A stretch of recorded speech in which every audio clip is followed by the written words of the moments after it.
Okay,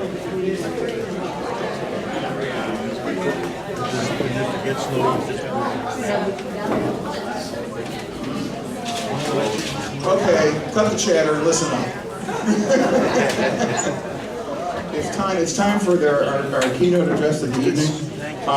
Much like Dr. McPherson, I've been told, say whatever you wish to, but keep it brief. So the important thing to point out here is Dr. Craig Symonds currently is the class of 1957 Distinguished Professor of American Naval History at the U.S. Naval Academy. I will just tell you, I have heard him lecture on numerous occasions, and it is not only a delight to hear him talk, but it's extremely informative, and we very much look forward to this, and we're delighted to have him here. Craig Symonds, thank you. Did you all hear that distinguished part? Part of my title. It lured me back to work with this title, that I would be distinguished. You know, having watched this auction tonight, I've been absolutely fascinated. It's been a very long day for all of us. Began early this morning. We've been on the road. We've been in museums. We've listened to talks. We had a panel. So I've decided, you know, I will cut this lecture down to 5 minutes for an opening bid of $3,000. $2,500 maybe. Now you're stuck. We're going to do it anyway. You know, I'm a little bit nervous being up here, to be honest with you, because I'm going to do two things that are very hard to do. One of them is to tell people who live locally about their own history. That's always dangerous ground to walk on. I know there are going to be people in here who know details of these activities far better than I do, and I hope that perhaps in the Q&A to follow we can smooth some of those things over for all the mistakes that I might make. And the second really hard thing I have to do is stand at the podium after Jim McPherson has been here last night. That's always a very hard thing to do. And I will give Jim a plug, by the way. I told him day before yesterday there arrived on my doorstep a package from his new publisher, University of North Carolina Press, and it contained what we call page proofs of his new book on War on the Waters, and it's a beautiful thing. And knowing Jim as I do, I know it's going to be a wonderful book. I can't wait to get home and get into it myself, and you should all go out and buy several copies. I've given this talk a kind of a funny title, All That Could Be Wished by the Most Hopeful. This comes from a letter, actually, that Silas Stringham wrote when he was describing the outcome of his decision to attack the forts here at Hatteras Inlet, Fort Clark and Fort Hatteras. And one of the reasons, of course, is the local geography. That's why I put this map up on the screen for you to look at. This geography you already know pretty well. This, however, is a mid-19th century chart or map, so shows the territory as it was marked on the maps that Stringham would have had. And from the earliest days of the Republic, the local geography of the North Carolina Capes made it a keystone in the Atlantic trade. Now, during the colonial and the early national era, there were no such things as roads, even considering Route 12 out here. Nothing nearly that good. All goods of any weight whatsoever had to go by water. Ships that sailed southbound with products of New England or northbound with the crops of Georgia and the Carolinas either had to go around Cape Hatteras, which even then was already known as the graveyard of ships, or pass through Pamlico and Albemarle Sounds.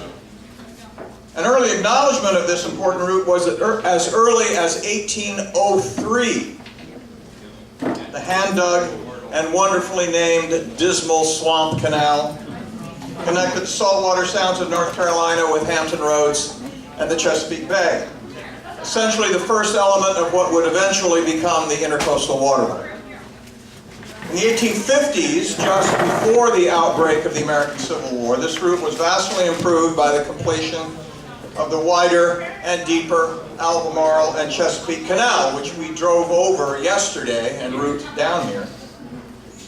Completed in 1859, right on the eve of the war. Lincoln's declaration of a blockade on April 19, 1861, only 5 days after the surrender of Fort Sumter, was virtually the first important strategic decision that he made as Commander-in-Chief during the war. Its purpose was not merely to prevent the export of cotton and the import of goods. It was also to stifle the Southern economy more generally, which he hoped would demonstrate the economic dependence of the southern states upon the whole Union, and perhaps convince the rebels to come to their senses. And part of that goal was interdicting that coastal trade. Not only would that make it harder for the Confederates to move military supplies internally to the Confederacy, but also if the coastal trade could be halted or significantly diminished, it would force the South to rely even more on its vulnerable and already overworked and overstressed railroad system. We talked last night about historians' neglect of the war at sea. Not me, by the way, but other historians. And one of the overlooked contributions to the Union blockade during the Civil War was the stress that it put on internal transportation resources to the Confederacy. A second reason why the North Carolina Sounds had special strategic importance was that they provided refuge for both Confederate blockade runners and commerce raiders. For at least 2 centuries, commerce raiding was the default naval strategy of the weaker naval power.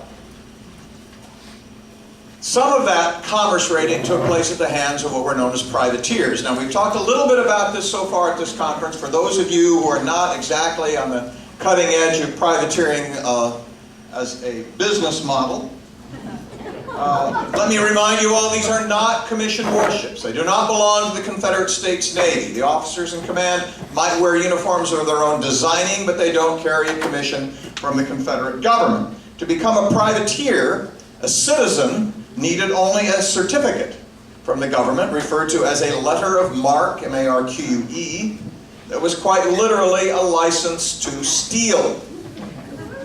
It authorized the person named in it to, and I'm going to quote from it, subdue, seize, and take any armed or unarmed vessel of the enemy. Now, the incentive here for privateers is financial.